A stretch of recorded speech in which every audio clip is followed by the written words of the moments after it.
Bonjour à tous. Le sujet de ce débat, de cette table ronde, c'est la couverture des élections européennes par les médias, et pas seulement les médias français. Vous le savez évidemment tous que ces élections vont se tenir entre le 6 et le 9 juin en Europe. Donc pas au même moment, mais parce que certains sont obligés de voter certains jours de la semaine. Et chez nous, ça va être le 9 juin. J'ai vu que Clotilde Lecoz le faisait, donc je me présente en 2 mots. Donc je suis journaliste, j'ai été en charge de l'Europe pendant des années, notamment France Télévisions. Aujourd'hui, je préside le prix Louise Weiss du journalisme européen, qui existe depuis 18 ans. Et je suis également membre du bureau du Mouvement Européen France, qui est la plus grosse ONG française, et qui est un mouvement qui est totalement apolitique, et je suis en charge des débats à l'intérieur de ce mouvement. Voilà. Nous allons donc parler de ce sujet avec Marc Basset, facile de le reconnaître, qui est correspondant à Paris de El País, très grand journal espagnol. Laetitia Greffier, qui est rédactrice en chef à Ouest France. Ana Navarro Pedro, qui est correspondante à Paris d'un certain nombre de journaux portugais. Et Joël Lepavou, que vous voyez ici en direct sur votre écran, comme on dit à la télé, et qui est correspondant à Budapest d'un grand nombre de journaux français, et qui d'ailleurs a été, je ne sais plus en quelle année, lauréat du prix Louise Weiss. Alors, est-ce qu'on peut... Alors, ça marchait il y a 2 secondes. Là, il faut que tu recliques sur...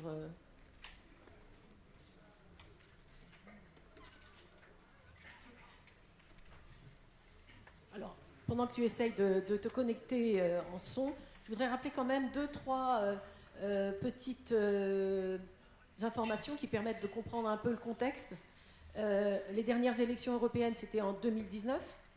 Le taux de participation dans toute l'Union européenne a été un taux de participation record, y compris en France, puisque le taux de participation en France pour les européennes a été supérieur à celui des dernières législatives.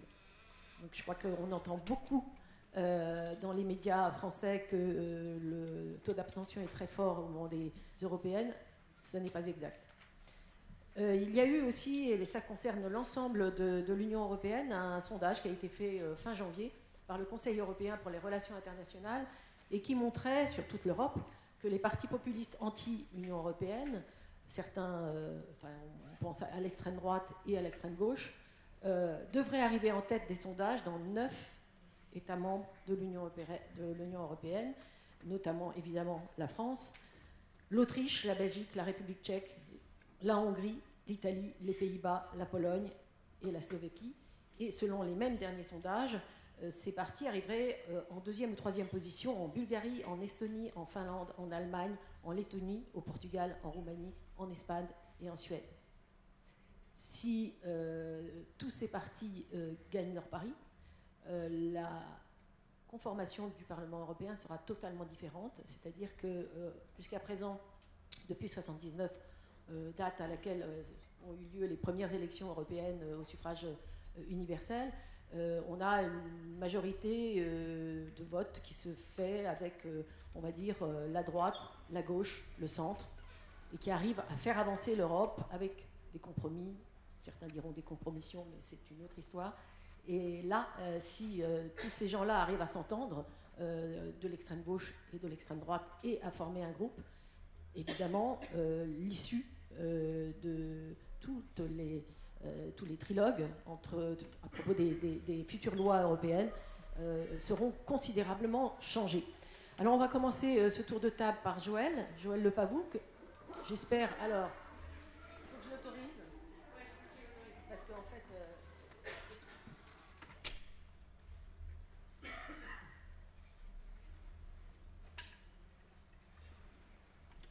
Est-ce que tu nous entends et est-ce que tu peux parler? Tu nous entends, ça c'est sûr, mais on ne t'entend pas.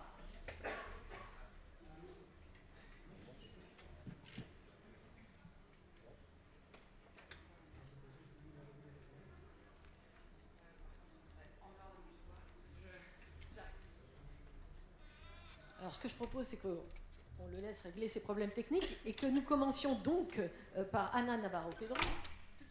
Eh bien oui, tout de suite, correspondante à Paris de l'hebdomadaire, d'un certain nombre d'hebdomadaires et de journaux portugais. Alors, premier tour de table sur comment se passe la couverture des élections européennes dans chacun de vos pays, donc au Portugal, en remettant, si c'est possible, cela dans le contexte politique, parce que je pense que les deux sont liés. Le contexte politique et la couverture des européennes, comme on le verra ensuite sur la France. Alors, prends le micro, parce que sinon, on ne va pas t'entendre. Évidemment. Bonjour, d'abord. Pour les couvertures des élections européennes au Portugal, elles commencent à peine, pour une raison très simple. On a eu des élections législatives très récemment, début du mois, il y a 3 semaines. Et on est encore dans la création du gouvernement, mise en place de la nouvelle législature, etc., avec tout ce que ça implique. Mais elles sont déjà très, très, très, très présentes, parce qu'il y a un contexte politique national très spécifique. Et avant, je voudrais juste faire une petite préambule. C'est le suivant. Véronique a cité cette consultation, cette étude du Conseil européen pour les relations internationales de janvier. Dans cette étude, c'est écrit noir sur blanc que le Portugal est le seul pays de l'Union européenne où les citoyens considèrent que les élections européennes sont très importantes pour leur avenir du pays et leur avenir personnel. Et ça, c'est peut-être le fruit de plusieurs choses. Une, d'un sentiment général que l'Union européenne est pour nous le principal moteur de la transformation économique du pays. Vous savez, cette année, là, bientôt, on va célébrer 50 ans de démocratie au Portugal, donc c'est-à-dire 50 ans de la chute de la dictature, une longue dictature, qui a laissé le pays dans les limbes économiques du début du XXe siècle. Le rattrapage était immense à faire, vraiment un travail de titan, et c'est l'adhésion du Portugal à ce qui était à l'époque la communauté, la CEE, la communauté économique européenne économique, qui a vraiment permis à tout un peuple de penser qu'il pouvait se bâtir un avenir. Vraiment, c'est le début. D'où cette affection pour l'Union européenne et pour les élections européennes.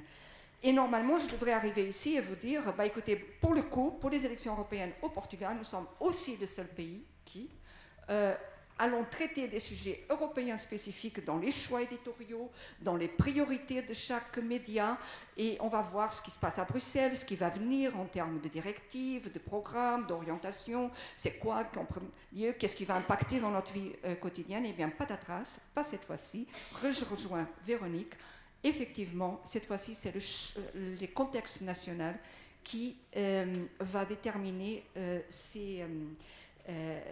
qui va déterminer les choix éditoriaux de la presse. Et pour une raison très simple, c'est que c'est aussi la première fois et peut-être le seul pays en Union européenne où le résultat des élections européennes au niveau national vont valider le nouveau gouvernement ou vont assurer sa mort.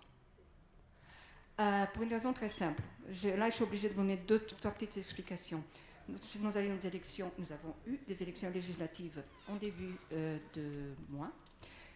Grosso modo, le Parti socialiste a perdu, mais il a un gros tiers du Parlement. La droite a gagné, droite modérée, conservatrice, mais modérée, a gagné, mais avec un gros tiers aussi. Et ensuite, entrée fracassante de l'extrême droite dans le paysage politique portugais, 50 députés. Ça sur un Parlement qui en a 230. Donc ça veut dire que la droite, la PS, a reconnu sa défaite, pas de problème. La droite, qui a que 2 députés de plus que la gauche, essaie de former un gouvernement. Et puis là, évidemment, se pose la question, oui ou non, d'une alliance avec les 50 députés, avec le parti d'extrême droite. La question se pose dans beaucoup de pays en Union européenne, donc ce n'est pas un cas spécifique pour nous, là. Ce qui est spécifique, c'est la survie du Premier ministre, parce qu'il a dit pendant toute la campagne, non, c'est non, je ne ferai pas d'alliance avec l'extrême droite. Les caciques de son parti ne sont pas d'accord, pas tellement. Et donc, si aux élections européennes, les électeurs de son parti ne valident pas leur choix d'il y a 3 semaines, s'ils ne lui donnent pas au moins le même résultat de 2019 ou un résultat confortable, il ne pourra pas poursuivre à la tête du gouvernement, très certainement.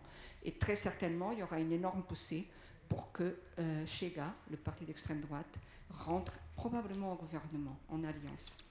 Et d'ailleurs, il n'y a pas que cela, il n'y a pas que ce côté un tout petit peu d'enjeu politique, de rapport de force. Il y a quelque chose d'autre qui se passe et qui se passe aussi au niveau européen dans cette élection.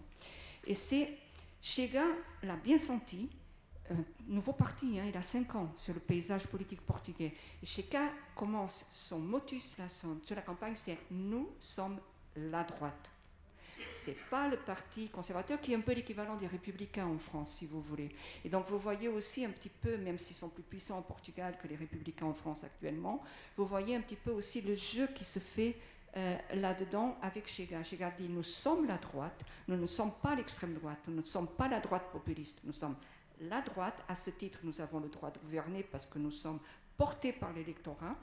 Et c'est là qu'il est en train de jouer. Et donc là, il y a un deuxième choix éditorial de la presse portugaise, c'est de porter beaucoup d'attention à ce que Véronique disait tout à l'heure, c'est-à-dire cette nouvelle configuration du Parlement européen. Parce qu'en jeu de miroir à ce qui se passe au Portugal, il va se passer la même chose au Parlement européen. Déjà, les sondages nous l'indiquent, il y aura plus de droite, moins de gauche, beaucoup plus d'extrême droite. Donc, ça veut dire qu'il y a un enjeu aussi, par exemple, l'extrême droite italienne qui est au pouvoir, Giorgia Meloni, elle est en négociation avec, en coulisses, là, actuellement, pour que son groupe européen intègre le parti conservateur au Parlement européen, le PPE. Vous savez que les eurodéputés, quand ils arrivent à Bruxelles, ils ont été élus nationalement selon les listes des partis nationaux, mais quand ils arrivent à Bruxelles, ils se regroupent par affinité politique dans des groupes bruxellois européens. Et donc le PPE, c'est le principal, c'est le conservateur. Et là, Meloni, on ne sait pas si ça va aboutir ou pas, mais elle est en négociation pour que ses députés puissent entrer dans le PPE. C'est le loup dans la bergerie. Probablement, la bascule se fera par la suite. On verra bien. C'est vrai que les diverses chapelles d'extrême droite ne s'entendent à un tel point qu'ils sont d'ailleurs 2 groupes différents au Parlement européen. Un où est Marine Le Pen, par exemple, et l'autre où sont les... aide-moi, Orban, par exemple.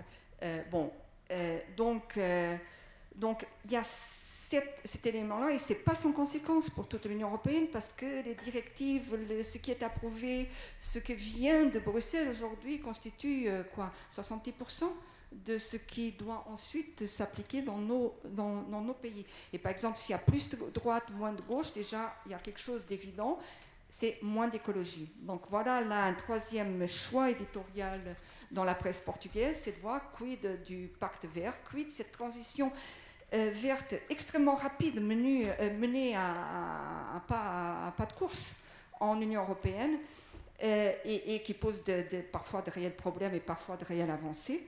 De la presse, nous voyons un petit peu les problèmes aussi qui impactent la vie des citoyens. Et là, on entre dans une phase, dans un truc qui est un peu moins drôle, je dirais. Vous savez, je crois que celle qui a défini le mieux la couverture médiatique à Bruxelles, c'est un personnage fiction, c'est dans une fiction française, Parlement, à France Télévisions, qui parle du Parlement européen. Et il y a une correspondante de presse anglaise qui est là et qui dit, tu sais, je la cite directement, hein, Bruxelles, c'est juste un endroit ennuyeux avec des gens ennuyeux. Donc, c'est vrai que Bruxelles, c'est pas très sexy pour les journalistes à suivre en règle générale, mais il y a des choses tellement importantes.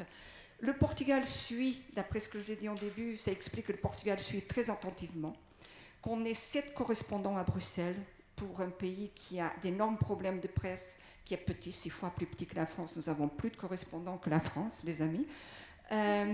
Et nous consacrons beaucoup plus de place à l'actualité européenne et à ce qui se passe à Bruxelles et son impact dans notre vie quotidienne.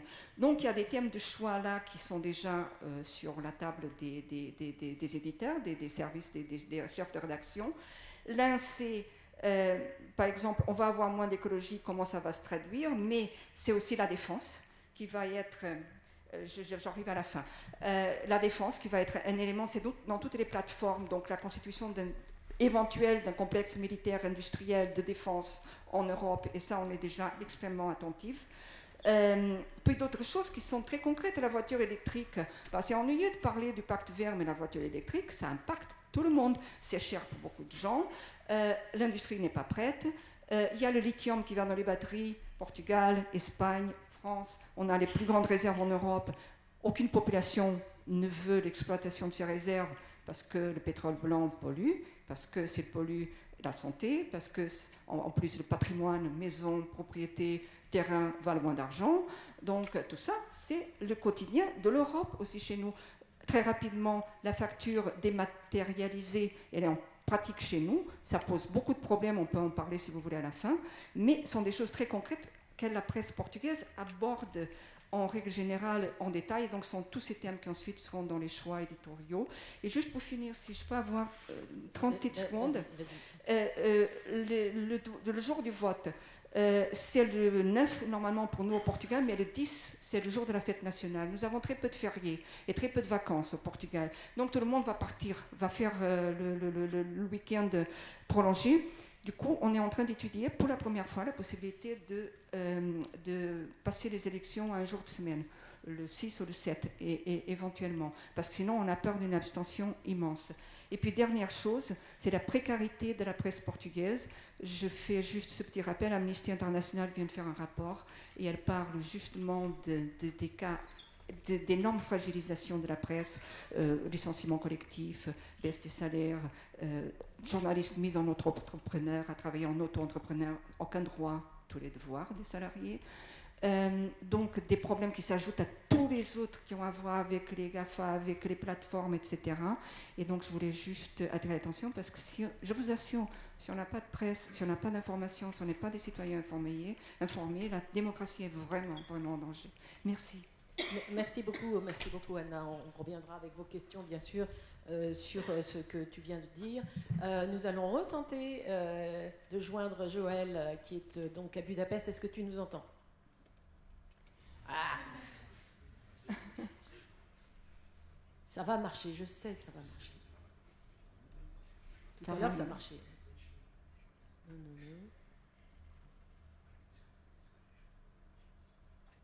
Ton micro, tu l'as bien...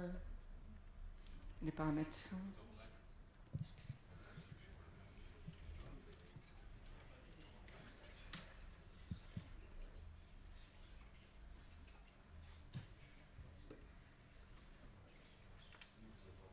Ouais.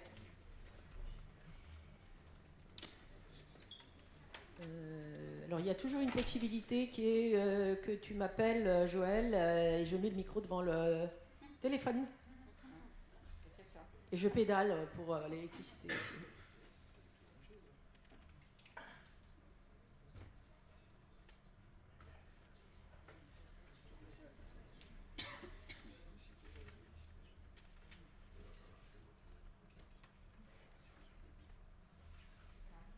Ouais, mon téléphone, tu l'as ?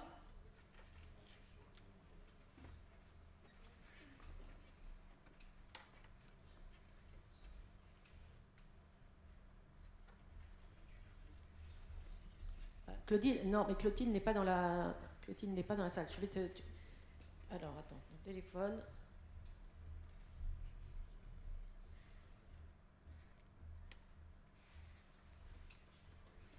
C'est toujours le 06 26 12 46 87 ?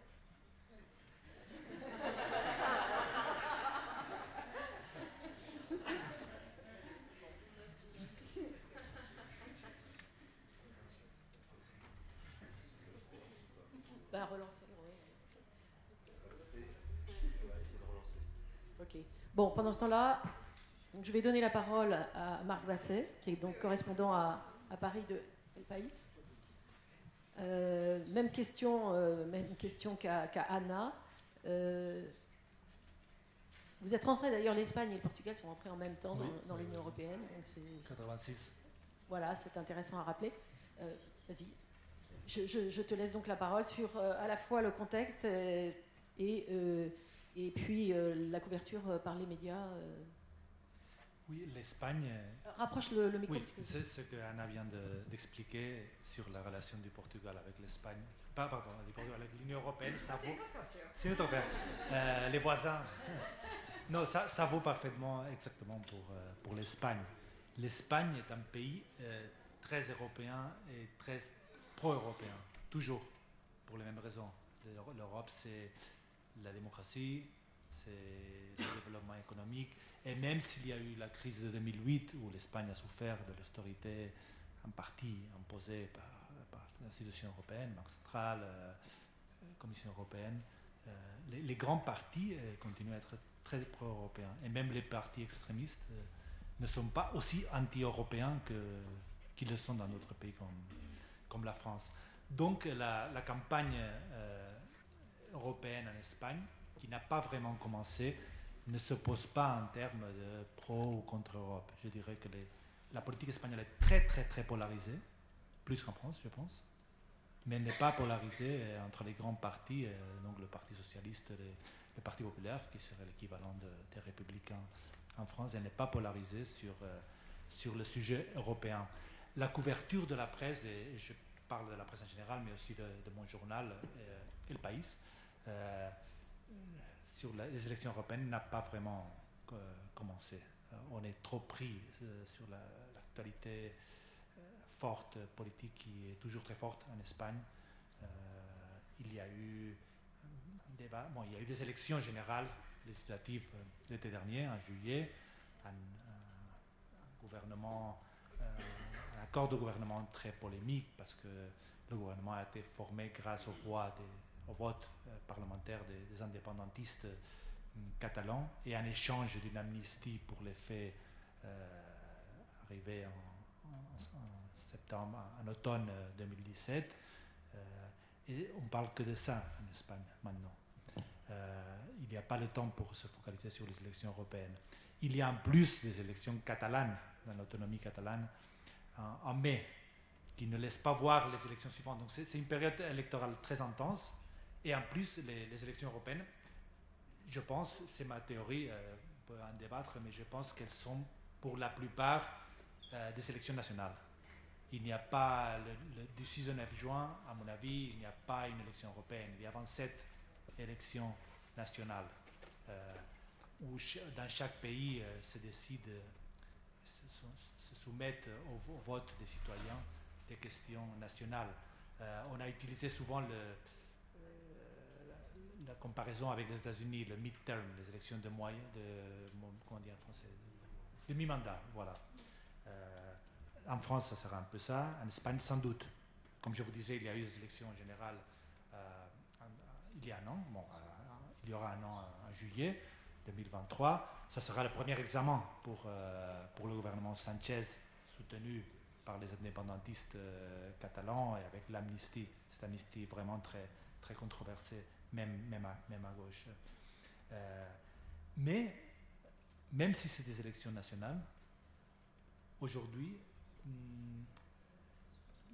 ce qui est national est de plus en plus européen, inévitablement. On peut penser à l'immigration, on peut penser à l'environnement. On a vu les manifestations des agriculteurs partout en Europe, en Espagne aussi. C'est des questions nationales, c'est des questions européennes. Donc même si les élections sont très nationalisées, elles débouchent inévitablement sur des sujets européens. C'est là où j'observe et je vois que notre couverture, même si elle ne vise pas directement l'Europe, on parlera des sujets européens. L'immigration, c'est un sujet clairement européen, et c'est un sujet qui va dominer ces élections dans chaque pays et à l'échelle européenne. Et en relation avec ça, il y a aussi la montée des partis nationalistes, populistes, extrême droite, je ne sais pas comment il faut les appeler, mais c'est un phénomène qui est présent partout et qui est présent aussi dans nos pays. Anna a expliqué au Portugal cette importante élection avec le succès électoral de Chega. Et en Espagne, il y a Vox, qui est un parti d'extrême droite, qui est apparu il y a un parti assez récent, qui est apparu il y a quelques années, qui n'a pas eu, dans les dernières élections législatives, n'a pas eu un grand succès, mais qui est toujours là et qui a un poids important et qui est fait partie de la même sphère des autres partis, comme le Rassemblement national, comme le parti italien, polonais, allemand, etc. Donc, je pense que quand on parlera d'immigration, quand on parlera aussi d'environnement, Anna l'a cité ce sujet, quand on parlera de la poussée de l'extrême droite, il y aura vraiment des enjeux et des questions européennes. Même si, je répète, je pense qu'il n'y a pas vraiment un espace politique européen encore commun. On va parler surtout de si Sanchez, le président du Conseil des ministres Sanchez, va recevoir un vote d'être puni par les urnes en juin ou pas, si les nationalistes catalans vont monter ou non, qu'est-ce qui va passer avec la gauche. Donc ça va être une clé de lecture éminemment locale en Espagne. Je peux continuer. Hein? Je suis désolée.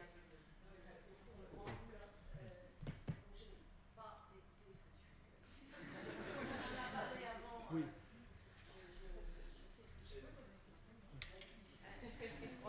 Moi, je suis curieuse d'une chose. J'avais dit que pour nous couvrons assez intensément, tout est relatif, on est bien d'accord. Mais par exemple, les thèmes qui sont débattus à l'Union européenne, l'écologie, le pacte vert notamment, avec tous ces éléments, est-ce qu'il y a aussi cette même attention en Espagne? Est-ce que vous avez beaucoup de correspondants à Bruxelles? Est-ce qu'il y a beaucoup... Oui, je voulais ajouter ça. Oui, il y a, précisément parce que l'Espagne est très pro-européenne, l'information, on a une couverture très détaillée, je dirais, intense à Bruxelles. Il y a des dizaines de correspondants et aussi de pigistes espagnols à Bruxelles. Mon journal El País a 3 correspondants. Et c'est le bureau le plus important pour El País avec Washington. C'est Washington et Bruxelles. Je pense que en réalité, je suis correspondant à Paris pour El País. Je suis un correspondant dans un pays étranger. Je pense que les correspondants à Bruxelles ne sont pas des correspondants dans un pays étranger. Bruxelles n'est pas un bureau étranger comme les autres. En fait, on couvre la politique aussi nationale, parce que les lois espagnoles se décident en grande partie à Bruxelles, se discutent. Donc ça c'est, je trouve, c'est particulier. Et dans la couverture, oui, je voulais dire aussi, on en a parlé il y a un moment, mais il y a cet énorme intérêt en Espagne pour l'Europe. Et c'est un intérêt qui parfois devient même pervers, parce qu'on pense que l'Europe doit être l'arbitre des questions nationales espagnoles. Quand il y a une discussion entre la gauche et la droite, on dit que va dire Bruxelles sur ça? Je vous parlais il y a un moment de l'amnistie. Oui, je vous parlais il y a un moment de l'amnistie. Les responsables, les condamnés, les poursuivis catalans pour la déclaration illégale de l'indépendance en 2017 ont été amnistiés. La loi est toujours en discussion dans le Sénat, mais constamment on attend que Bruxelles dise s'ils sont d'accord ou si Bruxelles est d'accord ou n'est pas d'accord avec l'amnistie, alors que Bruxelles n'a rien à faire là-dedans. Mais on pense d'une certaine manière en Espagne, et c'est en partie un complexe par rapport à l'Europe, un complexe duquel je dois dire parfois les médias participent aussi, de penser que l'Europe, c'est comme l'arbitre du foot, va dire qui a raison et qui n'a pas raison. Et je pense que c'est pas vraiment le rôle de l'Europe dans ces sujets, mais c'est une expression aussi de cet européisme, parfois, pour utiliser un mot que j'ai entendu souvent en France, parfois un peu béat. Merci beaucoup. Je vais passer la parole à Joël Lepavou via WhatsApp. Ça va mieux marcher, je pense.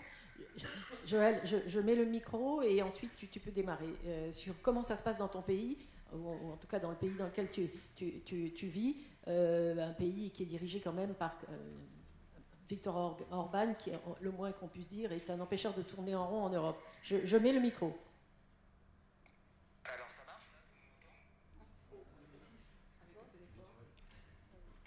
Ouais, alors je vais essayer de parler un petit peu plus fort, de monter le son. Voilà, super. Donc déjà, merci beaucoup pour l'invitation, Véronique, et bonjour aux autres intervenants et au public. Tu parlais effectivement de Viktor Orban. Ça fait, depuis qu'il est revenu au pouvoir en 2010, on ne parle quasiment que de lui dans l'Union européenne. C'est l'empêcheur d'européaniser en rond, on va dire ça comme ça. Que ce soit sur les médias, que ce soit sur l'état de droit, que ce soit sur son refus on va dire, oui, sa proximité avec Vladimir Poutine. Bref, effectivement, Viktor Orban est au cœur en fait des discussions européennes et vole très souvent la vedette des sommets européens. On l'a vu encore récemment avec le déblocage de 50 milliards d'aides à l'Ukraine.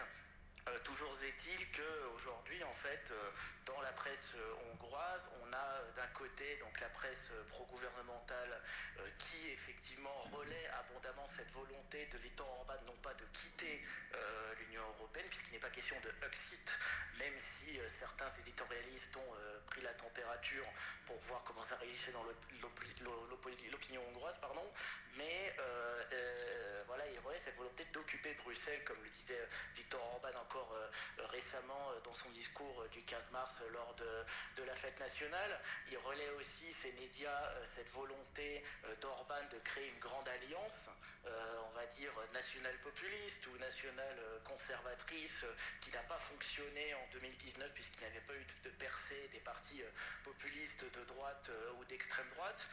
Aujourd'hui, la question qui alimente aussi bien les médias conservateurs que les médias, on va dire, d'opposition ou critiques de Viktor Orban, c'est quel débouché pour Viktor Orban au Parlement européen. C'est pas tant est-ce que le Fidesz donc le parti de Viktor Orban va gagner les élections européennes, puisqu'il va gagner les élections européennes. La question, c'est où Orban va atterrir au Parlement européen, puisque depuis le départ, on va dire, un peu contraint et forcé du Fidesz, du PPE en 2021, le Fidesz siège chez les non-inscrits et a perdu pas mal d'influence à Bruxelles, comme on dit, donc les débouchés éventuels pour Orban alimentent les spéculations dans la presse hongroise. L'hypothèse la plus probable, c'est le groupe ECR, donc avec la première ministre italienne Giorgia Meloni et le parti Droit et Justice polonais, même si entre Meloni, les Polonais et Orban, il y a une divergence fondamentale sur l'approche de la Russie. Le fait est que c'est une hypothèse plus probable que le groupe donc Identité et Démocratie, groupe d'extrême droite, qui serait, on va dire, assez proche aussi d'Orban politiquement, mais qui est assez problématique, notamment à cause de la présence de l'AfD allemande et l'importante présence de l'industrie allemande plutôt proche de la CDU-CSU fait que Orban, en bon politicien pragmatique, ne veut pas se fâcher abusivement, on va dire, avec l'industrie allemande donc présente en nombre en Hongrie. Le fait est que, puisqu'on parle de la personnalité d'Orban, voilà, toute sa stratégie européenne est scrutée de près par les médias hongrois, notamment sa défense, on va dire, de la souveraineté, c'est un mot qui revient très souvent, des États-nations, puisqu'Orban est pour une Europe des nations et non pas pour les États-Unis d'Europe ou une Europe fédérale, comme il le dit. Tandis que l'opposition en face va avoir plus tendance, en quelque sorte, à attendre la solution venant de Bruxelles au problème du régime hongrois, notamment sur l'état de droit. Puisqu'on parlait de la couverture en tant que telle des questions européennes ou même des élections européennes, je voudrais d'abord expliquer que les élections européennes auront lieu le même jour en Hongrie que les élections municipales, à savoir le 9 juin prochain. Donc il y a une double campagne qui est actuellement en cours. Alors d'un côté, les principaux partis ont déjà annoncé leur tête de liste. Dans le cas du parti de Viktor Orban, le Fidesz, là où c'est intéressant, c'est qu'il y avait une tête de liste qui n'avait pas été annoncée officiellement, mais dont tout le monde savait que ce serait elle. C'était Judith Varga, l'ancienne ministre de la Justice et des Affaires européennes, une grande combattante, on va dire, du régime Orban à Bruxelles, et qui a été contrainte de se retirer, ou en tout cas de ne pas se lancer aux élections européennes à cause d'un énorme scandale de grâce accordé dans une affaire pédocriminelle en Hongrie, qui non seulement a poussé vers la sortie la présidente Katalin Novák, mais aussi donc Judith Varga, qui n'était déjà plus ministre, mais qui s'est retirée donc de la tête des élections européennes. Et donc aujourd'hui, le Fidesz se présente avec un très proche de Viktor Orban, l'un des cofondateurs du Fidesz, Tamás Deutsch, un peu peu contraint et forcé voilà, de s'aligner sur la liste. Alors lui, il est présent à Bruxelles depuis de nombreuses années, il fait partie de la vieille garde de Viktor Orban à Bruxelles. On se rappelle ces dernières années qu'un certain József Szájer, qui lui-même était un des cofondateurs du Fidesz, a dû partir à cause d'une affaire, on va dire, de partie fine à Bruxelles, et ça avait, on va dire, entaché la réputation du Fidesz, et c'est ça aussi qui avait en quelque sorte encore plus isolé le Fidesz à Bruxelles.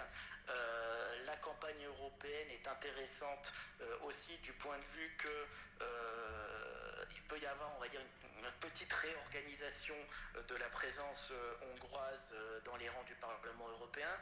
Aujourd'hui, la Hongrie a 21 sièges, dont 12 pour le Fidesz. Les sondages donnent, enfin les projections, on va dire, donnent un Fidesz stable, suivi de la coalition démocratique, donc le parti de centre-gauche de l'ex-premier ministre Ferenc Gyurcsány, le parti libéral Momentum, qui est plutôt proche de Renew, donc d'Emmanuel Macron, garderait ses 2 eurodéputés à Bruxelles. Mais là où il y aurait un changement, c'est que le Parti socialiste et le Jobbik, qui était, on va dire, autrefois le grand parti d'extrême droite et qui s'est recentré, seraient tous deux remplacés par le parti d'extrême droite qui s'est créé de la scission du Jobbik, donc Mi Hazánk, notre patrie, qui lui obtiendrait 2 sièges. Là aussi, les questions européennes sont, je dirais, presque omniprésentes dans la vie politique hongroise. C'est que récemment, il y avait une consultation nationale, comme on les appelle en Hongrie, je mets des guillemets parce que c'est plus des plébiscites que des consultations nationales, qui épinglaient violemment Ursula von der Leyen, mais aussi Alexander Soros, le fils du milliardaire George Soros, qui est la bête noire, on va dire, de Viktor Orban. C'était un peu le vrai lancement de la campagne européenne en Hongrie, et ces élections européennes, elles sont très importantes puisqu'elles interviennent 20 ans après l'adhésion de la Hongrie à l'Union européenne, puisque la Hongrie est l'un des 10 pays de l'élargissement vers l'Europe centrale et orientale. Donc elles sont très suivies, ces élections européennes, mais il y a un facteur au-delà de l'affaire de pédocriminalité dont je parlais tout à l'heure qui bouscule cette double campagne. C'est l'émergence d'un certain Péter Magyar, dont certains d'entre vous ont peut-être déjà entendu parler ou vu des articles. Et ce Péter Magyar, en fait, c'est non seulement l'ancien l'ancien mari de la ministre de la Justice, Judith Varga, mais aussi un cadre de l'élite dirigeante, un très proche, un intime, on va dire, du régime, qui aujourd'hui se rebelle contre le régime, souhaite se présenter aux élections européennes. Alors il ne le peut pas parce qu'il n'a pas encore il ne peut pas avec son propre parti, puisque son propre parti n'est pas encore enregistré, mais il peut se greffer à des partis existants ou à des nouveaux partis qui sont éligibles pour se présenter aux élections européennes. Et Péter Magyar aujourd'hui occupe quasiment tout l'espace médiatique, y compris du côté de la presse conservatrice, qui pique-pendre sur le traître en quelque sorte, qui se rebelle contre Viktor Orban. Donc on a une période politique en fait assez excitante, assez attrayante en Hongrie. Bien sûr, au-delà de Péter Magyar, c'est donc les élections européennes plus les élections municipales qui donc anime la discussion en Hongrie. Et un dernier mot peut-être sur le fait que le contexte aussi est important sur la guerre en Ukraine notamment, puisque les positions de Viktor Orban ont, on va dire, fragmenté le fameux groupe de Visegrad, qui est ce groupe de pays d'Europe centrale, qui aujourd'hui est devenu plutôt, au lieu d'un V4, un V2 plus 2, c'est-à-dire avec d'un côté Viktor Orban et Robert Fico, donc le populiste slovaque revenu au pouvoir, et de l'autre le Premier ministre tchèque Petr Fiala et le Premier ministre polonais Donald Tusk, qui pour le coup est l'un des plus grands, les principaux contempteurs de Viktor Orban. Et je voulais mentionner aussi un parti qui est connu depuis déjà assez longtemps en Hongrie, mais qui là anime les discussions sur la campagne européenne. C'est un parti satirique qui s'appelle le Parti du chien à deux queues, et qui a un profil très intéressant, non seulement du point de vue de cette offre politique, mais aussi de ses têtes de liste aux élections européennes, puisque la co-tête de liste du Parti du chien à deux queues, qui est au... Le chien à deux queues, c'est ça? Le chien à deux queues, tout à fait. Boutjapal, donc le chien à deux queues, qui est un parti satirique qui s'est lancé depuis une quinzaine d'années maintenant en Hongrie, mais qui s'est, on va dire, professionnalisé ces dernières années. Ils ont par exemple une maire adjointe, enfin la maire adjointe du 9e arrondissement de Budapest est la cofondatrice du parti du chien à deux queues, et la co-tête de liste aux élections européennes est une figure du mouvement enseignant en Hongrie, là aussi très évoquée dans les médias, puisque la question de la liberté d'enseignement, ou plutôt de l'appropriation ou de l'idéologisation de l'éducation nationale par le Fidesz est quelque chose de très commenté en Hongrie. Et donc la co-tête de liste du parti du chien à deux queues, c'est Katalin Törley, une ancienne enseignante d'un lycée on va dire bilingue, d'enseignement bilingue de français, qui donc voilà veut essayer de porter à Bruxelles, alors au-delà des combats du parti en lui-même, mais surtout les intérêts non seulement des enseignants, mais de la société civile qui s'implique de plus en plus dans les élections. Et une toute dernière chose, après oui, l'assistance pour les questions. Non, il y a encore un intervenant qui doit s'exprimer. Ah pardon, juste une dernière chose, donc sur la couverture médiatique en tant que telle, il faut savoir que récemment comment on appelle ça, la radio-télévision publique hongroise, qui a été, on va dire, littéralement confisquée par le gouvernement Orban et transformée en canal de propagande, a ouvert un centre de médias à Bruxelles, depuis lequel donc non seulement ils produisent des articles sur les affaires européennes, mais aussi font des interviews de Viktor Orban le vendredi matin sur la radio publique, chaque vendredi matin pendant une demi-heure, quand Viktor Orban se trouve à Bruxelles pour un sommet européen.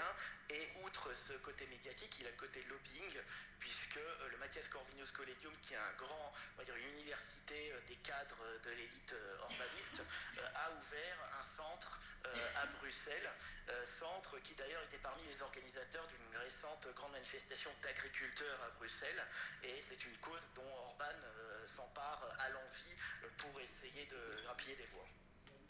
Merci beaucoup. On revient là. Je te laisse à l'écoute de ce qui se dit, et je voudrais passer maintenant la parole à Laetitia Greffier, qui est rédactrice en chef à Ouest France.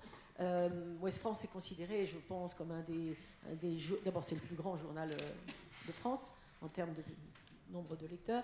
Ensuite, c'est un journal qui, historiquement, a toujours montré qu'il était en faveur de l'Europe et de la construction européenne.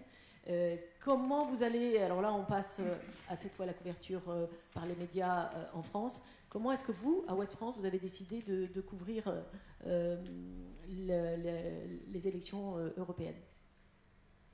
Bonjour à toutes et tous. Donc, alors, il faut mettre le micro vachement près. Vachement près, alors. Près comme ça, alors. Ou alors changer de micro. Pas allumé, hein. Change de micro. Juste ça. Voilà, ça a l'air mieux. Ouais, c'est mieux ça. Bien, bonjour à toutes et à tous. Oui, peut-être pour expliquer la manière dont nous, on va couvrir cette élection, redire qui on est, parce que qui parle. Donc, comme Véronique l'a rappelé, on est très clairement un journal engagé sur la question européenne. La construction européenne, elle est constitutive de l'ADN de Ouest France en matière de ligne éditoriale, à la même hauteur que ce qu'on a pu faire en matière de lutte contre la peine de mort ou d'engagement sur les conditions carcérales, etc. Ça fait vraiment partie de notre ADN. Donc, évidemment, quand Ouest France traite de la question européenne, il traite de cette question avec cet engagement-là. Ce n'est pas un militantisme, mais c'est un engagement autour de la construction européenne. Donc, très clairement, ça se manifeste par des choses assez ancrées dans notre histoire. Depuis plus de 22 ans, par exemple, tous nos journalistes, 2 fois par an, vont faire des séminaires à Strasbourg et Bruxelles pour comprendre les institutions, etc. Ils sont formés, en fait, à cette question. On a de multiples partenariats avec beaucoup d'acteurs européens. En ce moment, on est partenaire, par exemple, des dialogues européens qui ont lieu dans toute l'Europe. C'est des colloques et des conférences autour de l'Europe.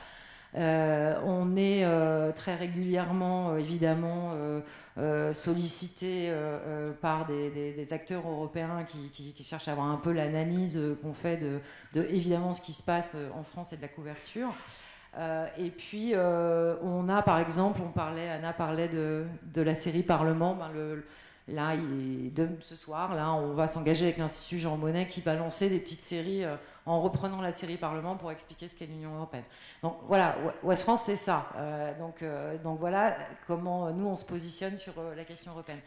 Donc très clairement, on est 650 journalistes, on a un rédacteur en chef délégué qui est fléché sur les questions européennes. Son travail c'est ça. Et dans nos équipes, on a des correspondants à Bruxelles, à Strasbourg, à Paris et au siège à Rennes qui suivent les questions européennes. Donc en matière de traitement, je vais juste parler du contexte français rapidement, mais évidemment je ne parlerai que pour Ouest France. Moi, pour reprendre ce que disait Marc sur l'élection européenne sera une élection nationale, j'ai envie de dire que ça a un peu toujours été le cas. Historiquement, les élections européennes, elles ont toujours été lues à l'aune de ce qui se passait politiquement en France. Ce qui se passe aujourd'hui, c'est qu'on a sans doute en France une volonté de faire de ces élections européennes une élection de mi-mandat. Tu l'as dit, ça existe ailleurs. On a évidemment un contexte national, les crises agricoles, les problèmes énergétiques qui amènent la question européenne parfois du côté de l'Europe bashing plus que du positif, mais pour le coup, elle apparaît, la question européenne apparaît. Moi, il y a un autre... Donc, il y a évidemment ce contexte de guerre en Ukraine qui pose des questions de la défense européenne, et ce matin encore, on voit bien qu'il y a des débats sur le sujet. Donc, la question européenne, elle émerge à la faveur de problématiques nationales. Et il y a... Alors, à mon avis, un autre élément qu'on voit un petit peu moins, mais que j'ai beaucoup entendu à Strasbourg auprès des eurodéputés, les têtes de liste des listes en France, elles sont assez jeunes. Hein. C'est une jeune génération. Et je pense ce sont des gens qui ont besoin de faire avancer la question européenne pour la majorité. Et j'ai entendu dans les couloirs à Strasbourg cette idée qu'en France, on a eu des porteurs de l'idée européenne, des ténors, dont certains sont décédés il n'y a pas longtemps, et il y a cette volonté de retrouver des personnalités qui vont incarner l'Europe. J'ai beaucoup entendu ça à Strasbourg. Alors, pour revenir à la couverture que nous, on va faire, alors on a une spécificité, c'est-à-dire que nous, on s'interdit, depuis l'élection présidentielle, de commenter les sondages. Donc je vais pas faire l'analyse qu'ont fait mes collègues ici, parce que je serais bien en peine de m'appuyer sur des sondages. Pourquoi ? Pas parce qu'on ne fait pas confiance aux instituts de sondage, on fait des sondages avec eux, et d'ailleurs, on va faire un sondage sur la question européenne, mais par contre, on s'interdit de commenter les intentions de vote qui sont distillées au quotidien et de manière hebdomadaire. On l'avait fait aussi pour la présidentielle. Exercice pas facile pour un journaliste. Mais pourquoi ? Encore une fois, c'est pas parce qu'on on met en doute les capacités des instituts, c'est tout simplement parce qu'à un moment donné, le débat, il se positionne juste sur le commentaire, excusez-moi l'expression, de la course des petits chevaux, quoi. Donc on en arrive à... Parfois, on crée des candidats. Je vous rappelle de ce qui s'est passé au présidentiel. Voilà, on a des candidats qui montaient dans les sondages et on se disait, on commentait, oh là là, bon. Donc nous, on s'interdit ça. Vous vous interdisez de les commenter, mais est-ce que vous les donnez à vos lecteurs ? Non, non bruts. Donc ni l'un ni l'autre. Donc vous les gardez pour vous ? On commente pas, on publie pas. Voilà. Et donc, c'est là que je dis que c'est un exercice compliqué, mais encore une fois, c'est pas... c'est pour mieux faire autre chose. C'est-à-dire qu'on préfère aller sur le fond des sujets, on préfère repositionner c'est quoi l'Europe, son impact. Moi, il y a des choses qui me marquent beaucoup sur les questions européennes. Anna parlait des véhicules électriques. On est dans un quotidien là qui est quand même extraordinaire. Moi, je préfère parler de ça, d'expliquer en quoi l'Europe elle a un impact là-dessus, parce que ça a un impact sur le nation et sur la question européenne. Bien sûr, on va dire ce que les partis en pensent, comment ils le commentent, etc. Mais faire au quotidien, ce matin, les intentions de vote, c'est ça. Voilà, on a considéré, mais c'est notre point de vue, et il est discutable peut-être par certains d'entre vous, on a considéré que ça prenait trop de place, en fait, dans la question européenne.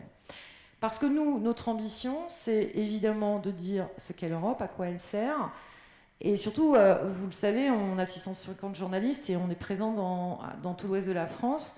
On est dans le top 3 des sites d'actualité en France aujourd'hui, donc on a un journal à la fois local, national et international. Donc nous, on a une vision de la commune au monde. Donc on va expliquer en quoi la salle des fêtes dans la commune de Flers, elle a été en partie financée par l'Europe ou une infrastructure. Et puis on va parler de ce qui se passe en Hongrie ou de la même manière en fait. Donc notre couverture éditoriale, elle est basée là-dessus. Donc très rapidement, ce qu'on essaye de faire, c'est d'abord de parler aux plus jeunes. Et Véronique, tu parlais de la participation aux élections européennes en France. Effectivement, faut quand même l'entendre. Elle n'est pas mauvaise, la participation. Et moi, il y a quelque chose qui me frappe aussi, c'est, et la salle le dit, les jeunes générations s'intéressent à la question européenne. Alors, pas de la même manière que nous les vieux, parce que eux, ils ont grandi avec l'Europe. Mais aujourd'hui, ils conçoivent, je crois qu'ils conçoivent, vu le contexte national, vu tout ce qu'on entend sur ce qui pourrait se passer demain du fait du résultat du vote, je pense qu'ils ont très forte conscience de ces questions et du poids de l'Europe. Et donc nous, on va beaucoup vers le jeune public. Donc on fait beaucoup de choses sur les réseaux sociaux, sur notre site internet, par des vidéos, des stories qui rappellent ce qu'est l'Europe, comment ça marche, etc. Donc ça, c'est un des enjeux. Notre enjeu, c'est de poser les enjeux, justement. Ils sont énormes, les enjeux aujourd'hui, et ils sont nationaux et européens. C'est le climat, c'est la défense, c'est l'immigration, tu en as parlé. C'est des très, très grandes thématiques. Et donc, je dirais que c'est presque normal que les jeunes s'intéressent à ces questions parce que c'est leur avenir demain. Donc moi, ça me surprend presque pas. Et c'est des enjeux énormes quand on les analyse. Donc l'idée, c'est de poser les enjeux, de dire ce que l'Europe a apporté, a pas apporté. On n'a pas une vision angélique pour autant. On envoie des gens dans les pays faire des reportages et on fait le bilan de ce que l'Europe a fait dans ce mandat. Donc ça, c'est vraiment poser les enjeux.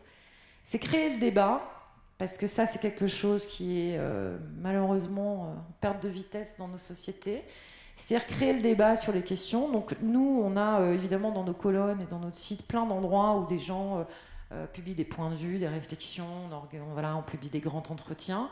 Mais on fait également très régulièrement des débats, comme on pourrait le faire ici, avec nos lecteurs dans toutes les villes de l'Ouest. C'est-à-dire qu'il y a lundi dernier à Rennes, il y a eu un débat avec des représentants des têtes de liste et le public est venu à interpeller les gens, etc.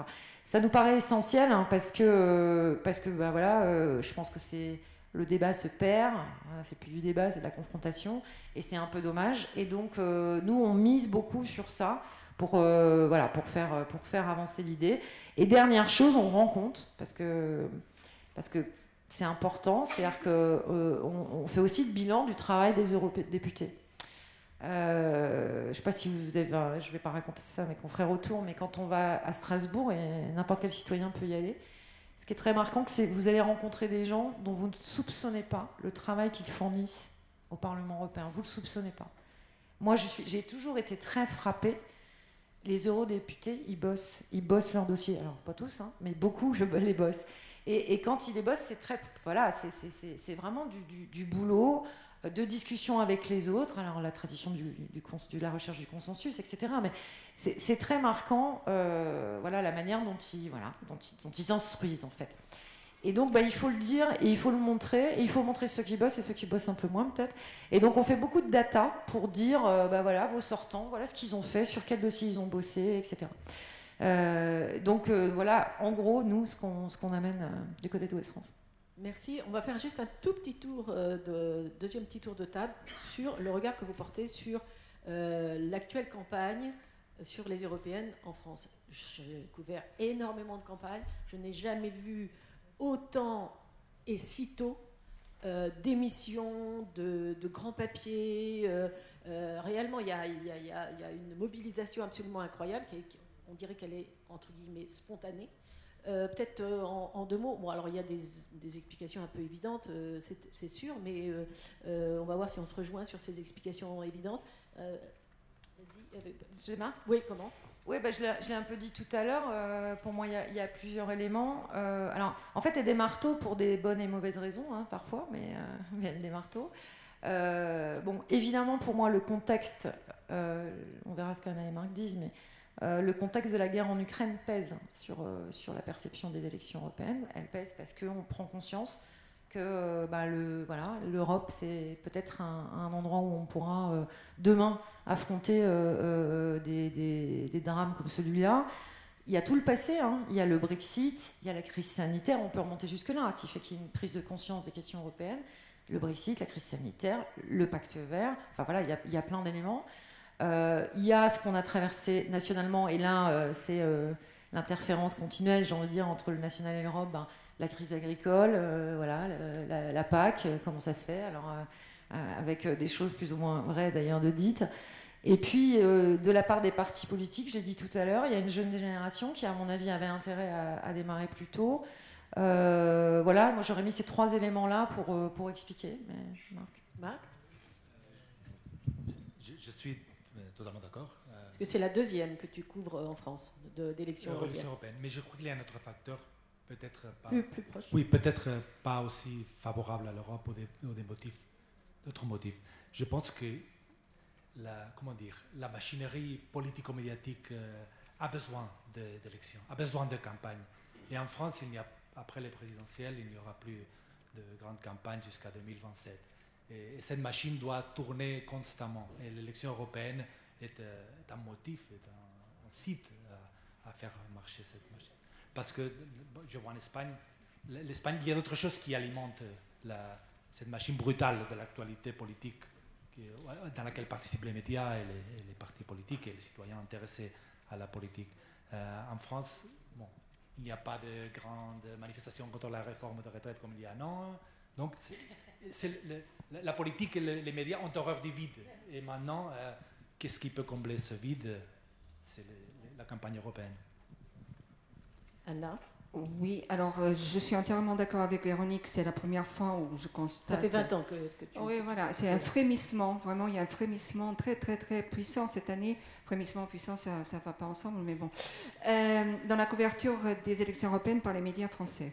C'est la première fois que je vois partir si tôt, avec l'annonce de grilles de programme très étouffées, avec des mises en place de structures et de programmes spécifiques. Je pense France Info faire demain l'Europe, avec pour l'interviewer 1 heure, 2 fois par semaine, pour interviewer les têtes de liste ou autres, et associer. Avec quelques erreurs, puisqu'ils font la même chose avec France Inter, mais au même moment, donc le vendredi. Oui, bon, tout ça va s'arranger, mais ils associent des correspondants de la presse européenne à Paris à l'échange, à l'interview des têtes de liste, justement pour avoir un regard un peu différent. Je vois que tous les chaînes France Info, Radio France, France Télévisions, tout le monde a lancé des programmes. Euronews est sur le coup alors avec un lancement fracassant à Bruxelles. Euronews, ils sont payés pour ça. C'est son domaine, mais bon, quand même, c'était intéressant de voir que c'était presque une fête, une grande fête à Bruxelles pour le lancement de leur grille et de leur couverture. C'est pas mal de voir ça non plus. Je dirais quand même un petit commentaire, parce que je suis un peu partie prenante parfois dans ces frémissements franco-français. Vous prenez des étrangers, des Européens, pour venir couvrir, donc donner un regard différent, un accent européen, mais un accent qui n'est pas français, une débit de parole, une compréhension différente des choses, un abordage différent des choses. Et puis, je vois là les journalistes français qui sont là, mais comme sur des charbons ardents, mais c'est pas comme nous le faisons, c'est pas comme nous le faisons. Mais alors, ils interviennent pour donner la petite couche française dans le truc qu'on est en train de demander. Donc, l'Europe, demain, il y a encore du travail, mais c'est marrant et c'est intéressant. Et c'est positif. Oui, pour avoir été, je pense, une des initiatrices de l'arrivée sur les plateaux des correspondants européens, je constate aujourd'hui que souvent c'est parce que le journaliste français est absolument pas au courant de ce qui se passe en Europe, et il est bien content que ce soit d'autres qui se renseignent pour eux et posent les bonnes questions. Bon, ça c'était la pique dans le jardin de mes confrères et consoeurs. On va demander à Joël de... Alors, je vais remettre le micro de Joël. Joël, est-ce que...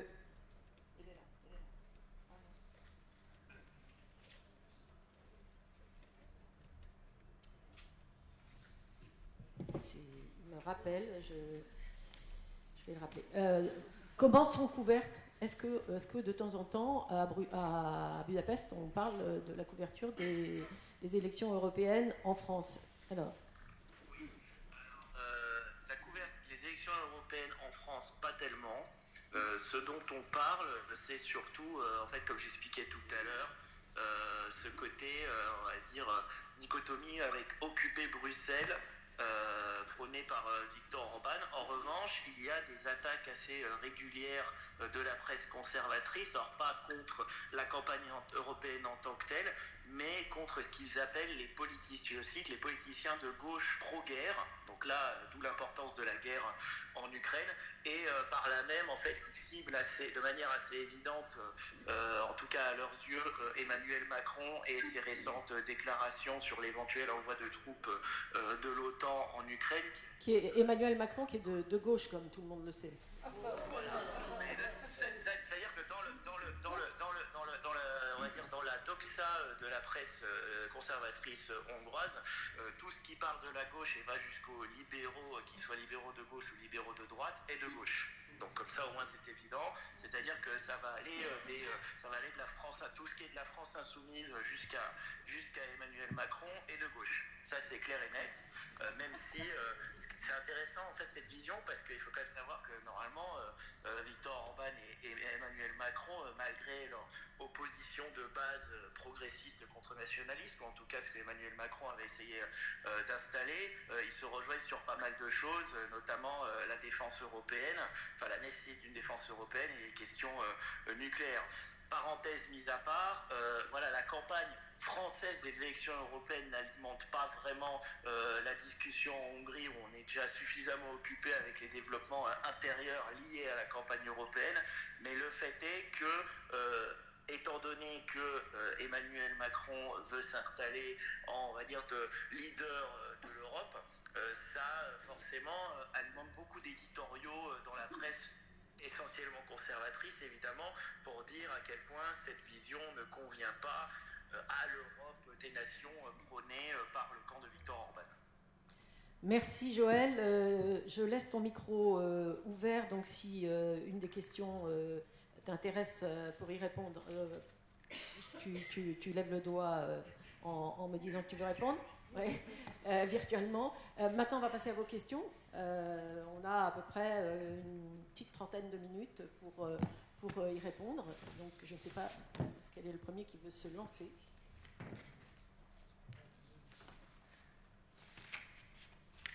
Toujours le premier qui est compliqué.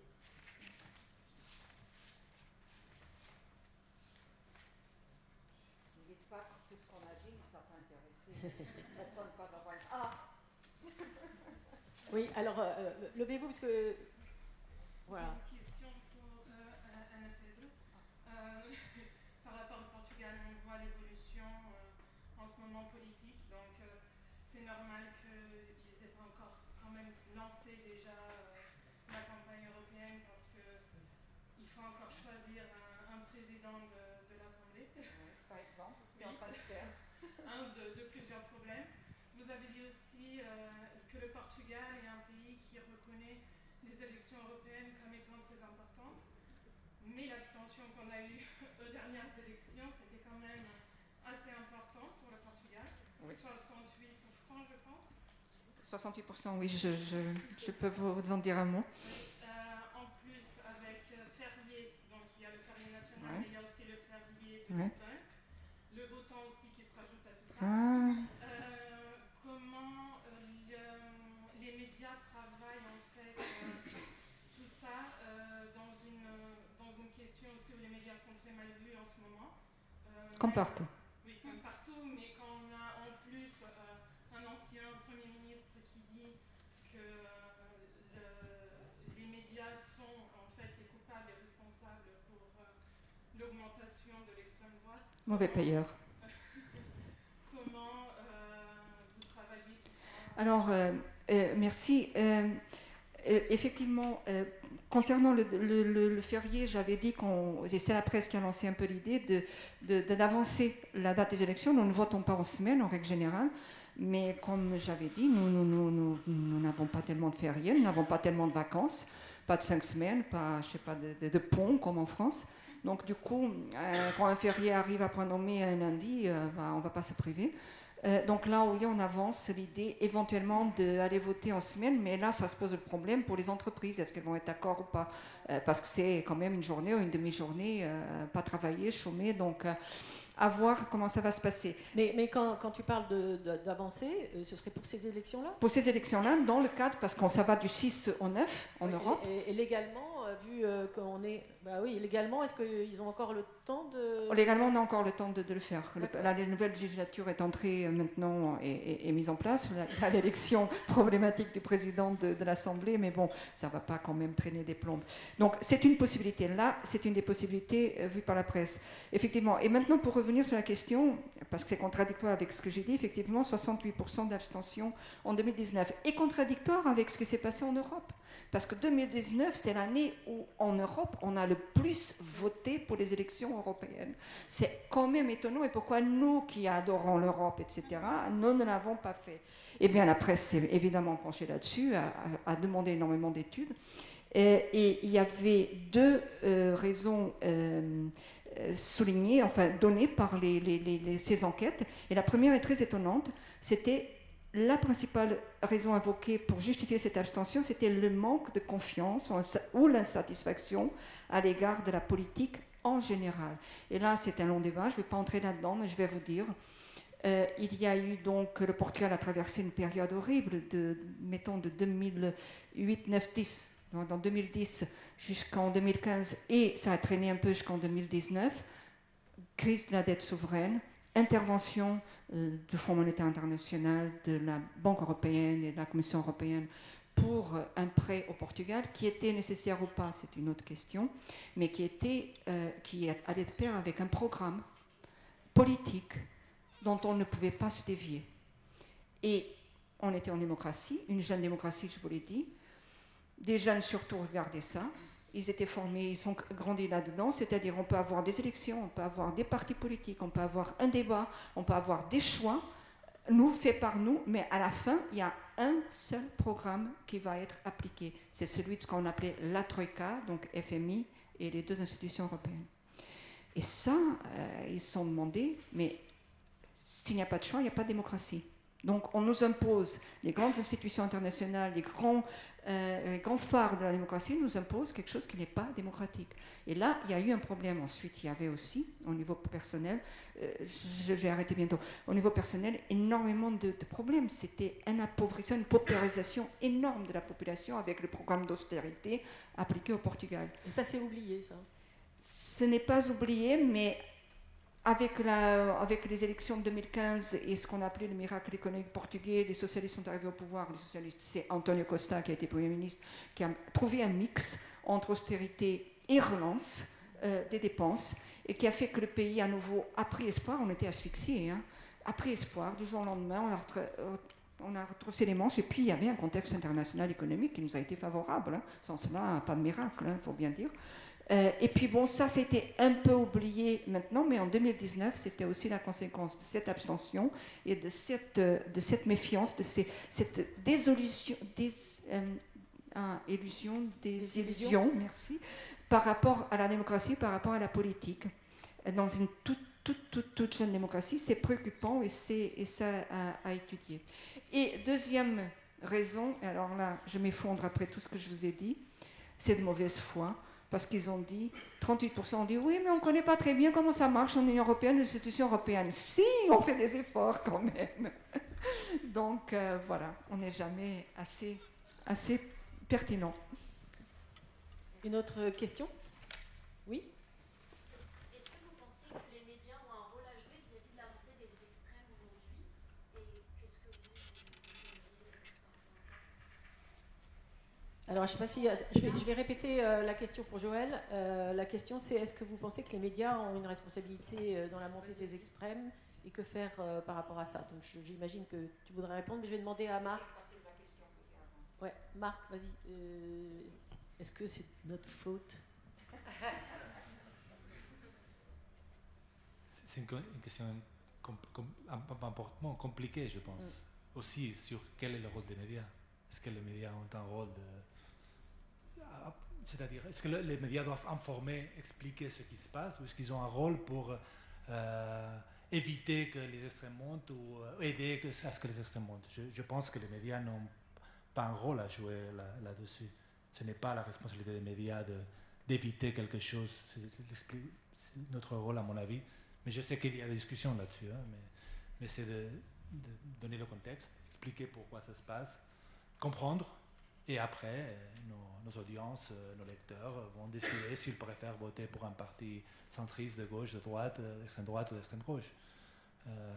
Le choix quand même des gros titres dans un pays peut orienter quand même les tendances ou les points de vue dans une population.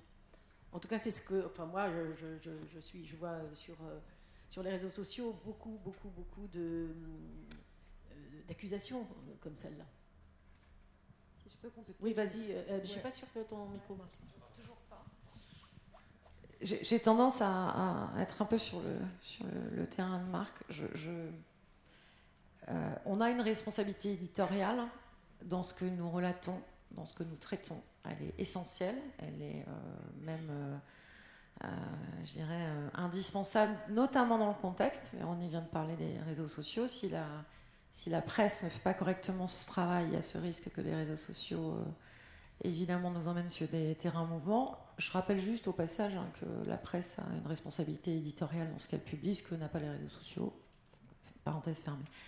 Mais je ne crois pas que le poids de la presse soit à ce point, comment dirais-je, serait tel qu'il constituerait l'opinion sur la manière dont elle va s'exprimer. Y compris les télévisions.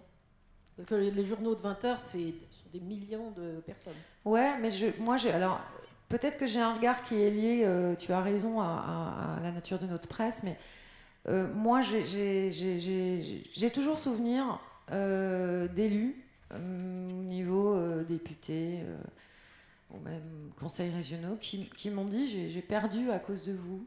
Et bon, et pourquoi? Parce que j'étais trop souvent en photo dans votre journal. Donc je crois pas. C'est plutôt des choses comme ça, en fait, de surprésence, de surreprésentation. Et là, effectivement, l'image joue. Mais sur le fond, je rejoins Marc. Je crois que nous, on donne des informations, on décrypte des phénomènes. Mais on ne va pas forcément vous faire changer d'avis foncièrement, profondément sur vos conditions. C'est en tout cas ce que je pense. Alors je vais quand même demander à Joël, qui est dans un pays qui est dirigé par quelqu'un, on va dire, de droite illibérale. Tout à l'heure, tu évoquais un certain nombre de journaux, et à t'entendre, on avait l'impression qu'il y avait vraiment du pluralisme, contrairement à ce qu'on entend ici, en Hongrie. Donc, est-ce que les journaux ont fait Orban, par exemple? Alors, est-ce que les journaux ont fait Orban en 2010, quand il est revenu au pouvoir? Oui et non. Ce qui a fait Orban à l'époque, c'est d'une part la crise économique et d'autre part la décrédibilisation du gouvernement de gauche libérale de l'époque. Et évidemment, ce ras-le-bol était, on va dire, soutenu par pas mal de médias qui voyaient dans Orban une façon de se débarrasser de l'ordre ancien, un petit peu comme quand il était déjà devenu Premier ministre en 1998 à 35 ans, donc l'un des dirigeants les plus jeunes de l'Union européenne. Aujourd'hui, après 14 ans d'orbanisme, puisqu'il faut quand même savoir que les mandats ne sont pas limités en Hongrie, il peut rester 25 ans s'il veut, 35 ans, on ne sait pas jusqu'à quand on en aura avec lui, mais on sait qu'il est là pour un moment. On voit que les médias, du côté en tout cas de Viktor Orban, c'est devenu en fait, je vais prendre une image communiste, mais c'est la Pravda.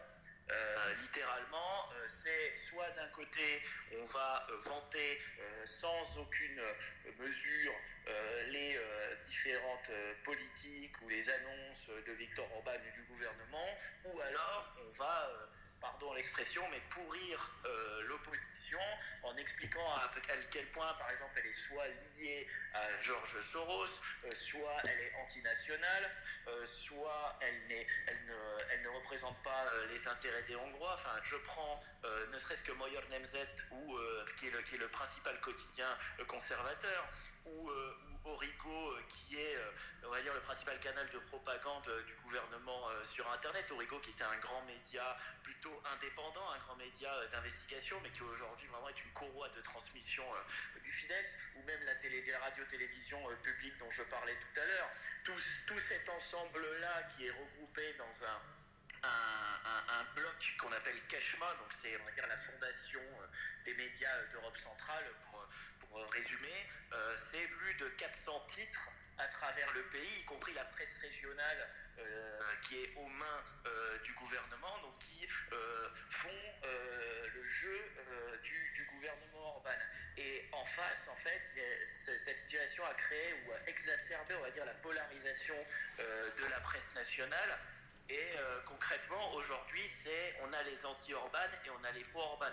C'est très difficile aujourd'hui en Hongrie de trouver un média, on va dire, équilibré, ou essayant de se placer à peu près au centre. L'objectivité n'existe pas, mais en tout cas, on a l'impression d'être sur un box perpétuel, où d'un côté, on a le camp Orban, Magyar Nemzet, Origo, Magyar Hírlap et d'autres, Mandiner, pour citer aussi un hebdomadaire conservateur, et de l'autre, HVG, donc l'hebdomadaire de référence, le quotidien Népszava, et d'autres journaux qui, eux, s'inscrivent littéralement dans l'opposition à Viktor Orban. Alors, bien sûr, il est aussi question des sujets européens, mais là aussi, c'est pour mieux encore exacerber la polarisation. Un Magyar Nemzet va dire à quel point l'Europe ou l'Union européenne est de gauche et pro-Soros et qu'il faut la transformer, la révolutionner, tandis que d'autres médias vont être les médias, on va dire, du côté libéral, vont être plus conciliants avec l'Union européenne. Donc il y a un pluralisme, je ne sais pas si on peut appeler ça comme ça, en Hongrie. Il y a des médias pro et il y a des médias anti, mais le fait est que les conditions, ou plutôt le contexte créé par la gouvernance Orban, ont fait qu'aujourd'hui on est plus sur une confrontation de médias d'opinion en quelque sorte, même si, fort heureusement, il y a des médias d'investigation qui se distinguent. Je fais un petit aparté sur, pour rebondir sur l'atelier précédent qui parlait du Freedom Media Act. On en parle à Budapest? Alors, l'acte, donc le Freedom Media Act, il y a eu récemment un article d'une des correspondantes de HVG, donc de HTV La Gazdaság, qui d'ailleurs a une équipe à Budapest, ou plutôt il y a un petit pool qui s'appelle Eurologos, et qui travaille pour plusieurs journaux, dont HVG, donc spécialistes de ces questions européennes. Et cet article, par exemple, résumait quelles sont les principales propositions du European Media Freedom Act, et expliquait, de par certains témoignages, notamment d'ONG à Bruxelles, en quoi ce n'est pas forcément suffisant pour garantir la protection des journalistes, ou la protection des sources, ou la protection de la liberté de la presse. Et dans le camp, on va dire plutôt pro-Orban, on expliquait à quel point Bruxelles veut faire la leçon aux médias hongrois, ou à la situation des médias hongrois, alors que à l'ouest, en Europe de l'Ouest, la situation n'est pas forcément plus rose, et il y a aussi des tentatives de la part soit des régimes politiques, soit des acteurs privés de s'emparer ou de manipuler les médias, quoi. Oui, donc on est dans la subtilité, si j'ai bien compris. Anna, ton point de vue sur la question? La question est extrêmement importante et on ne peut pas trancher d'un oui, d'un non, d'une opinion définitive. Déjà en science, on nous dit que l'observation change l'objet observé. Il faut peut-être tenir compte de cela en préambule, en réponse. Puis je voulais plutôt donner peut-être 2-3 exemples. C'est plutôt du grain à moudre qu'une réponse. En Belgique, les médias ont décidé... Alors, je parle de mémoire, je n'ai pas préparé cela, je vous invite à vérifier ce que je vais dire. Mais grosso modo, En Belgique, les médias ont décidé de ne pas donner une place importante à l'extrême droite, ne pas la couvrir médiatiquement à chaque coup, à chaque déclaration, dans les campagnes électorales, ne pas donner une place importante, et je pense qu'ils ne les invitent pas au débat. Mais vérifiez cela, puisque... Débat francophone, voilà. Donc ça, c'est une attitude. À vous de regarder et puis à voir si effectivement ça a un impact ou pas. D'après mes collègues francophones, de la presse belge francophone, il y a eu un certain impact, d'après eux, sur le résultat électoral de l'extrême droite en Wallonie. Mais à vous de vérifier, c'est vraiment un sujet en soi. La deuxième chose que je voulais rappeler pour ce fameux grain à moudre, c'est l'élection de Donald Trump en 2016. Je crois que lui, il était le premier surpris de sa propre élection. Et beaucoup de médias français, des télévisions surtout, qui sont privées aux États-Unis pour la plupart, il y a PBS, mais c'est autre chose. Mais eux-mêmes, ils ont fait une sorte de mea culpa en disant, parce qu'il y a eu des études là-dessus, en disant c'est nous qui avons quand même permis à Donald Trump d'avoir une telle caisse de résonance qu'il a pu se lancer avec une équipe qui était amateur, qui n'était pas rodée. Il n'avait pas l'argent pour la campagne, il n'est pas aussi riche qu'il le prétend. Et surtout, il est pingre, donc il n'a pas mis beaucoup d'argent dans la campagne. Et avec tous ces défauts-là, et avec tout ce qui lui est tombé dessus, d'accusations, etc., nous, on n'a pas arrêté de parler de Donald Trump. Et on a tout placé, tous les angles, tous les débats, toutes les analyses, on a tout placé, toutes les interventions, sous l'angle, c'est Trump, anti-Trump, c'est Trump, anti-Trump. Et que ça lui a donné une telle caisse résonance, une telle publicité, que ça a peut-être permis sa victoire, à vérifier à nouveau, mais c'était un grand débat aux États-Unis. Et par exemple, pour le Portugal, je pense qu'il n'y a pas eu une tentative... et c'était financier, l'intérêt des chaînes aux États-Unis. Ils savaient qu'ils faisaient une audience du tonnerre chaque fois qu'ils parlaient Trump, et du coup, ils avaient de la pub, et du coup, les rentrées financières, les recettes. Au Portugal, pour Chega, le parti d'extrême droite, il a eu une couverture importante parce que c'était un phénomène qui émergeait. Mais est-ce qu'on a pu changer le résultat ? On va étudier, hein, ça va venir des études et je ne veux pas m'avancer. Je crois quand même que peut-être qu'il y a une petite caisse résonance, mais il faut dire aussi que sa campagne était absolument excellente.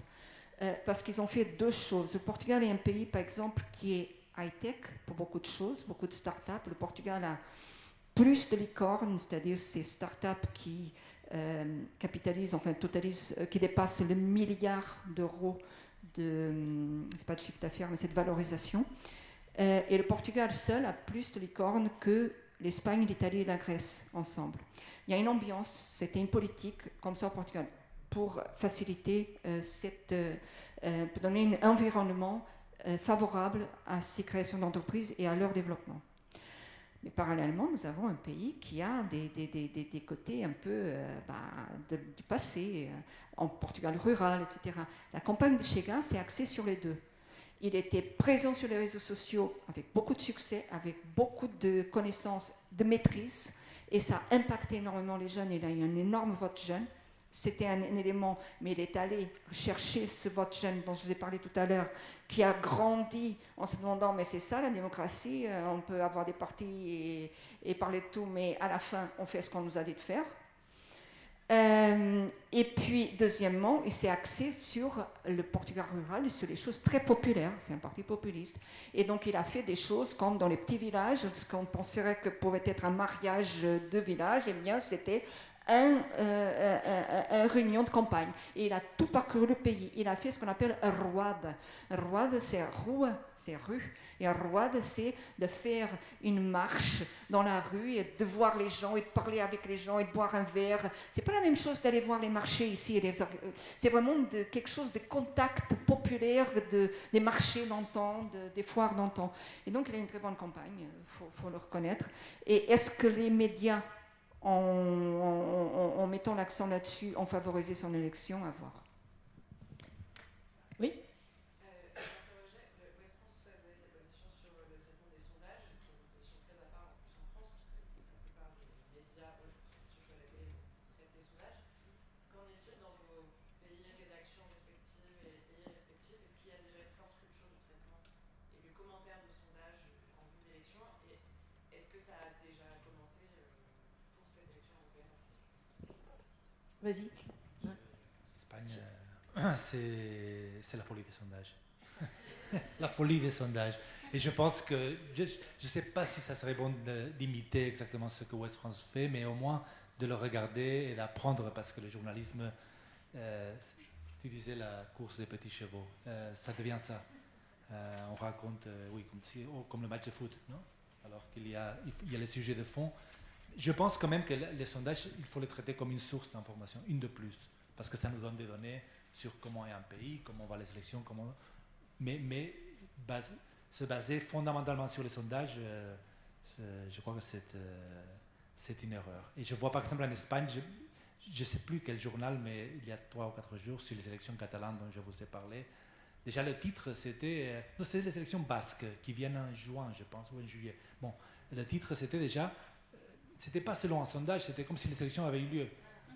Je sais que le Parti nationaliste basque gouvernera avec les socialistes pour éviter que la gauche nationaliste soit au pouvoir. Un truc comme ça. Si on ne connaissait pas le contexte, on ouvre un journal espagnol, on penserait que les élections étaient hier.